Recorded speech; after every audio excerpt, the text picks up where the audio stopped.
I built this bike from parts directly from China, mainly AliExpress. I've since ridden it 500 miles and there were some things that I love, some things that I don't love, also some things that are awesome.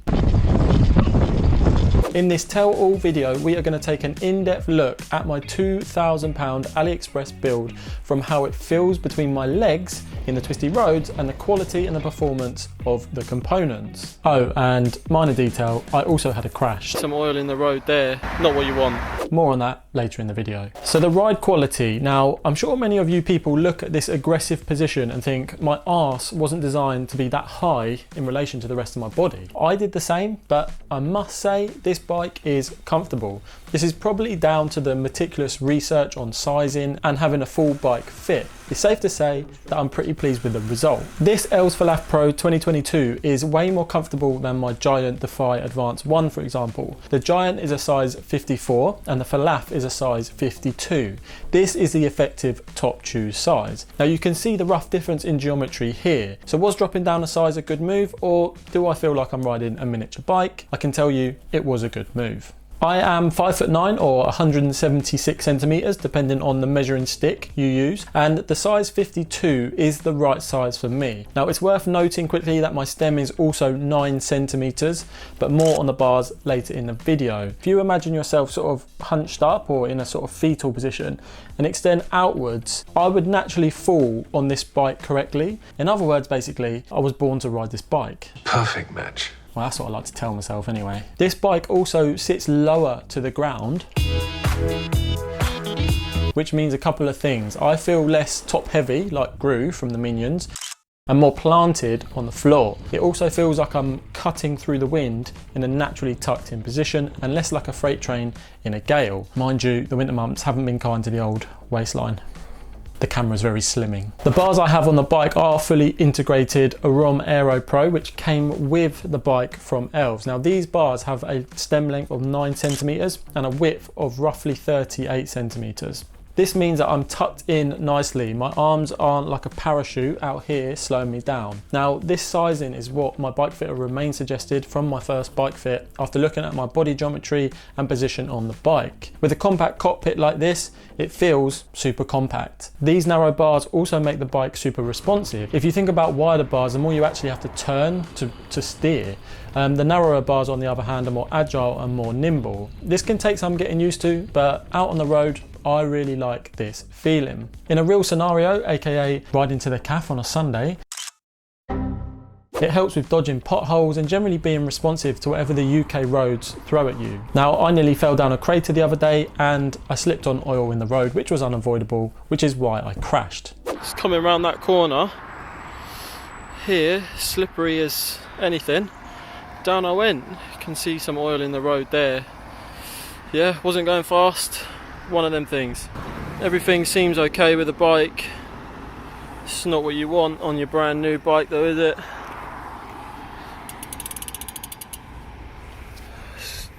Don't know, rear wheel seems maybe out of line. On the drops, the position is also comfortable. Admittedly, you do feel like you are on the blocks and about to race. Oh, no way! It's like driving a fast car. They are designed to go fast and constantly entice you to do so. When on the drops, I don't have too much trouble grabbing the brakes, but changing gear, more on that later. Given that this is a stiff race bike, it is surprisingly smooth. Now don't get me wrong, if you go over a set of cobbles, your arse, back, toes, and everything in between will feel it. But in general road riding, it's good. Much better than I expected, to be honest. Now, if you hit a solid bump in the road, then the stiffness of this frame will transfer that impact right into your soul, but that's a trade-off you have when you want to ride a bike like this. Talking about the acceleration of a bike always seems a little strange to me, considering that we are the engines, but it is noticeable on this bike. It's probably better to say that the stiffness of the frame helps with power transfer in general. This is noticeable when you're accelerating because you are putting lots of power down. Now this isn't a climbing bike, but it climbs pretty well. I can't say that I'll be slapping people off the Strava.com podium anytime soon, but it's not bad. Plus, that's more down to my fitness and actually the ability for this bike to climb. Now, considering it's not the purpose of this bike, it is a little bit unfair to judge it too harshly on how well it does climb. Descending, on the other hand, is a whole different story. Once gravity gets hold of you, it's basically about holding on and controlling how fast you go with the brakes. I'll talk about the Duintech F1 brakes and what I think about them a little bit later in this video. Now, the lower position, the aeroframe, the tucked in arms, all of this leads to a feeling of being shot out a cannon, basically. That was exhilarating. With this speed, think about stability and the buffering that you may get. If you are tucked in and protected from the wind, you are more stable because the wind can't buff you around like a flag in a blizzard. Now, if you're in a more sit up and beg position, the wind is hitting you, causing havoc and making you less stable. This bike is the former, tucked in and straight as an arrow at speed, which is what it is designed for, really. Despite crashing on a corner, I really like the way this bike turns. It's nothing like a P&O ferry, it's more like a jet ski.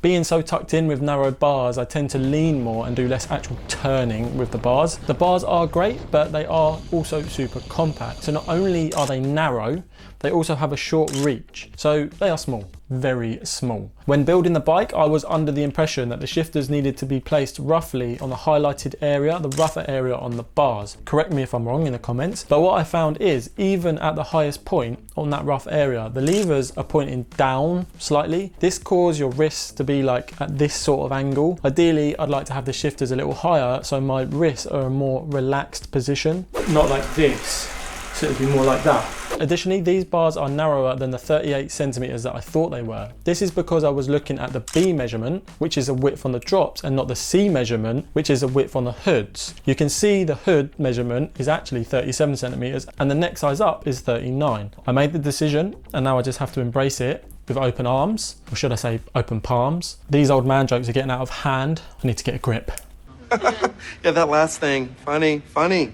So these Sensor Empire Pro 11-speed shifters are pretty decent. There are a few things I'm not 100% sold on, but the real question is, are they good value for the money that you pay? To be honest, I can see why people have wireless shifting when using a fully integrated bar and stem. If I didn't have to remortgage a house to buy a wireless group set, I'd be using one for sure. The overall ergonomics feel good. They don't have the really solid, tight tolerance feel that other group sets I've used have, but again, for the price, who's complaining? Reaching the levers is fine on the hoods and the drops. However, to downshift, so going into an easier gear, the throw for the lever is pretty far. So on the drops, it's not the easiest to be flicking through the gears. On the hoods, it's pretty easy and I can reach them without any issue.